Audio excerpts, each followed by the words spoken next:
ಸಂಚಿಕೆಯಲ್ಲಿ ರಾಮನ ಹೆಸರಿನ ಬಗ್ಗೆ ತಿಳಿಸಿದ್ದೆ. ಅದರಲ್ಲಿ ಒಂದು ಕುತೂಹಲಕಾರಿಯಾದ ವಿಚಾರವನ್ನು ನಿಮ್ಮ ಮುಂದೆ ಹಂಚಿಕೊಳ್ಳುತ್ತೇನೆ. ದಶರಥ ಮಹಾರಾಜನು ಶ್ರೀರಾಮನು ಹುಟ್ಟಿದ ದಿನಗಳಲ್ಲಿ ಜಾತಕರ್ಮವನ್ನು ಮಾಡಿಸಲು ಆ ಸ್ಥಾನದ ವಿದ್ವಾಂಸರಾದ ವಶಿಷ್ಠರ ಕೈಗೆ ಆ ಮಗುವನ್ನು ಕೊಡುತ್ತಾರೆ.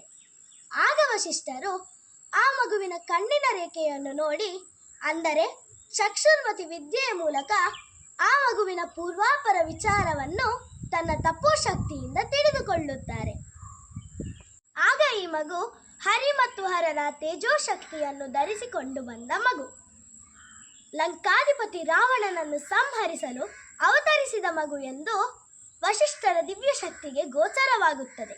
ಹಾಗಾಗಿ ವಿಷ್ಣುವಿನ ಅಷ್ಟಾಕ್ಷರಿ ಮಂತ್ರವಾದ ನಮೋ ನಾರಾಯಣಾಯ ನಮಃ ಎಂಬ ಮಂತ್ರದಲ್ಲಿರುವ ರಾ ಎಂಬ ಬೀಜಾಕ್ಷರವನ್ನು ಆಯ್ದುಕೊಳ್ಳುತ್ತಾರೆ.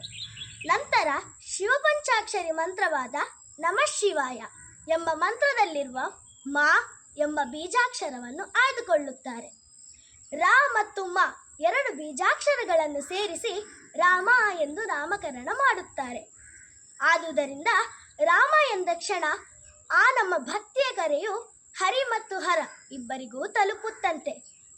ರಾಮನನ್ನು ಪೂಜಿಸಿದರೆ ಹರಿ ಮತ್ತು ಹರ ಇಬ್ಬರಿಗೂ ಪೂಜಿಸಿದಂತೆ ಎಂಬುದು ಸತ್ಯವಾದ ಮಾತು. ಶ್ರೀರಾಮ ರಾಮ ರಾಮೇತಿ ರಮೇ ರಾಮೇ ಮನೋರಮೇ ಸಹಸ್ರನಾಮ ತತ್ತುಲ್ಯಂ ರಾಮನಾಮ ವರಾನನೆ. ಎಲ್ಲರಿಗೂ ಶುಭವಾಗಲಿ. ರಾಮ್ ರಾಮ್.